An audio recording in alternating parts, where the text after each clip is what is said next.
Meta. As you know, my name is David. I'm the creator and host of CVS. In today's episode of Meta, I'm going to talk about atheism and agnosticism. And to set the stage here, I'd like to present you with a little image, a colorful image. Picture in your mind's eye a dungeon beneath the palace of the king, and two prisoners, gaunt and pale, shackled by heavy chains to a damp grey stone wall. They were sent here by the king because both men disrespected the king. Both men refused to bend the knee. Now, does it matter that one man refused to bend the knee because he explicitly denied that the king was king, while the other man refrained from bending his knee and showing respect to the king because he hadn't accumulated enough evidence, or because the proofs that were presented to him he found fallacious, so that there was not sufficient warrant to give credence to the popular belief that was circulating in his village that that man who called himself king was, in fact, king? Is the moldy bread tastier because of his agnosticism? Is his cup of foul water more refreshing because of his agnosticism? Are his shackles more comfortable because of his agnosticism? Will the rats and all the other pests in this nasty cell bite him less because of his agnosticism? Will he enjoy sunlight and fresh air because of his agnosticism? Or will they be treated identically because their behaviors were both identical?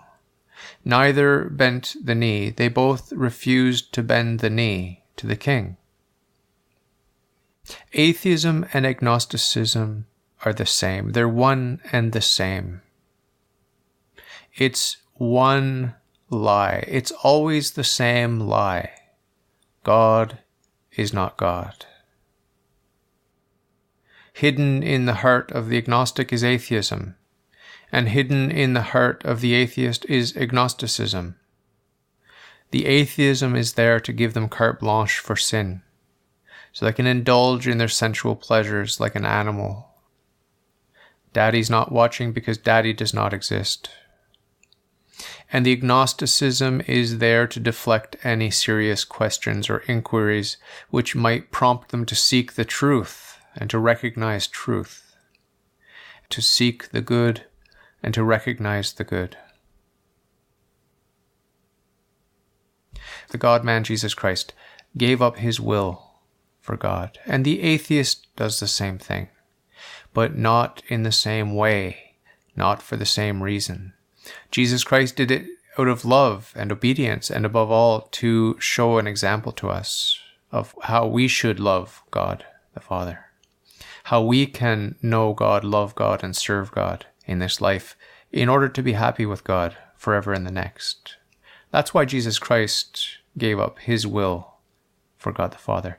But the atheist gives up his will not to know God and to love God and to serve God, but in order to not know God, in order to be agnostic about God, in order to hate God or be indifferent to God, and in order to serve not God, but in order to serve himself. And again, with the intellect, we are called to submit our reason and to submit to mysteries which are super rational, meaning that they are not unreasonable, but they are beyond our limited reason. So we are willing to sacrifice our prideful reasoning in order to submit to mysteries and the dogmas of the faith which are beyond comprehension. So we need to be willing to submit our minds, our intellects, our reason in order to approach God. The atheist is also willing to give up his reason, but not in the same way and not for the same purpose. His purpose, as always, is to fall away from God. If we look at morality, we Catholics are bound to submit our hearts, our moral judgments, to the Church. The Church is a mystery, God is a mystery, and we submit to that mystery, the mystery of an eternal, objective, and absolute morality. We submit for the sake of God, for the sake of getting closer to God. The atheist also gives up his morality. He gives up his morality, though not in the same way. And all the pleasures that 100 years in this fallen world can afford us, all those pleasures will not compensate for the pains of hell. It's an eternal torment, falling away from God, an eternity of sorrow, regret, and despair. There's no hope in hell. There's also no hope in heaven, but it's because our hopes have been fulfilled perfectly. In hell, it won't be so. There will be no fulfillment. Only regret, despair, pain, and hatred. The fire of heaven and the fire of purgatory and the fire of hell, it's one and the same fire. It is the only reality. It is the fire of God's love. And if we don't orient ourselves toward that fire will burn in a way that is not pleasant, that is not pleasurable. It will burn in a way that is indescribably dark. So we should choose wisely while we have time in this life. We should choose wisely. We should choose life. The most important thing that you can do today, if you're an atheist, the most important thing you can do today is abandon your atheism. It is completely absurd. There's nothing good coming from your atheism. Nothing. You're only whistling in the dark. You're only pretending that your Father is not watching you while you sin. Because you know in your heart of hearts that you have free will and that therefore morality is real. There are consequences because you are making choices, free choices, and those free choices have consequences. You know this. You know that God exists. You know that heaven and hell are real, and you know that you are freely choosing every moment of every day what your orientation is. And when death comes, and it can come at any moment, that orientation will be fixed forever. There's no negotiating, there's no arguing, there are no excuses.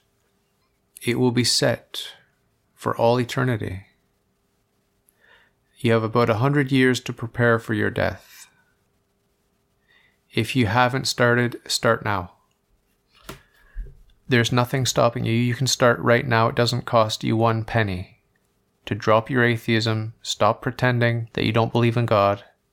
Everyone knows. It's an open secret that you know that you have free will and that you're responsible and that you can freely weigh options in your mind. You have a thing called reason. Your reason is dependent on your free will, and your free will is dependent on the supernatural.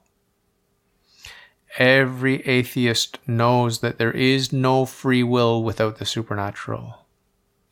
Every atheist knows that the first cause exists and that the first cause is necessarily supernatural.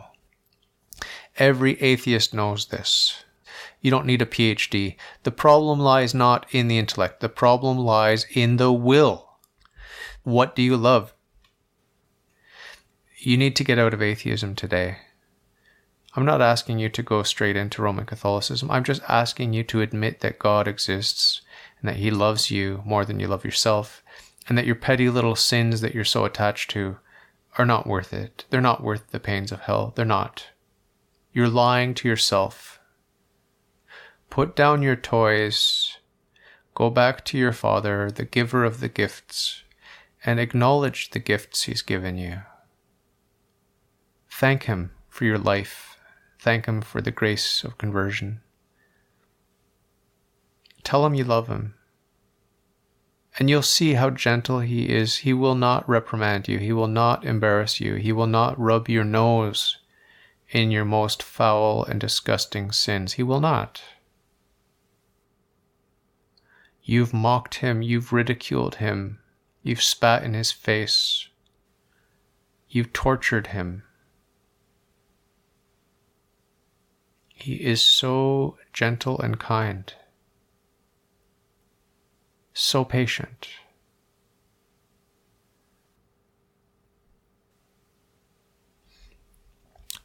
It's unbelievable. It really is worth giving up your sins. They're not that pleasurable anyway. Just think about it. Take stock of your favorite sins and think about how much pleasure you derive. How long does the pleasure last? How much peace do you get from your sins? Is it a lasting peace? Does it give you clarity of mind? Or does it just stir you up and lead you into other more and more sophisticated forms of distraction? You already know that only God satisfies. You know that.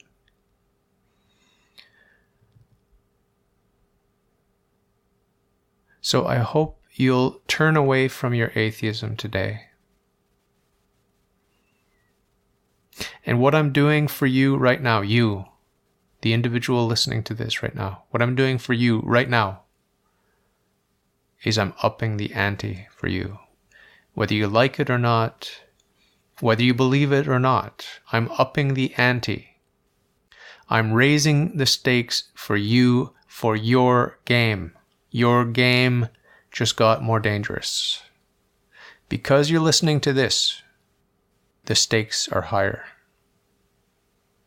You will have a higher place in heaven and thank me for all eternity for my little instrumental role that I played with my prayers. Or you will curse me for all eternity because your place in hell will be more miserable because of those same graces which I was instrumental in bringing your way, but which you refused. So it all comes down to your death. You need to prepare for your death because all the graces you've received are upping the ante. Every passing moment, the stakes are getting higher for you. And at the end, your orientation will be fixed for all eternity. So I'm raising your stakes. Everyone that's praying for you is raising your stakes. Every time you receive grace, whether you accept that grace or not, the stakes are getting higher. The good news is it's never too late. You can get all of that grace. The technical word for this in Catholic theology is revival. Grace can revive. When you turn back to your Father and you ask for forgiveness, the graces that you neglected, you revive. You have not been cooperating. God has never stopped cooperating. He's eager to help you. He's eager to give you more and more and more. You just need to ask. And as one of my favorite saints, Saint Alphonsus Liguori, famously said, if you want to go to heaven, you have to pray. If you don't pray, you cannot go to heaven. It's that simple. So raise your thoughts to God. That's what prayer is. That's all that prayer is. Raising your thoughts to your Creator, who's all good and who knows you intimately. When you're thinking your thoughts, when you think that you're alone with your thoughts, you're not alone. You're not alone. You're with God. And so I just ask you to take some quiet time to think and to watch your thoughts and to enter into the mystery of your thoughts, the mystery of your heart and your mind. And make space. Clear out the clutter of sin.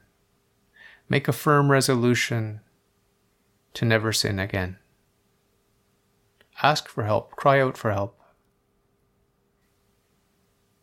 Humble yourself. And be gentle with yourself, because God is gentle with you. So gentle that you didn't even notice His touch. But once you start making space for God, you will notice His gentle touch. It doesn't disturb you. It doesn't shock you in any way. The only thing that's shocking about the touch of God is how natural and easy and familiar it is. It's home.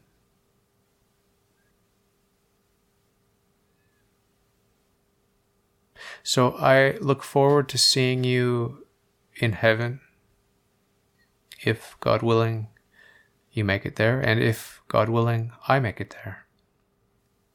Start preparing. So that's it. Take care. We'll talk soon. God bless.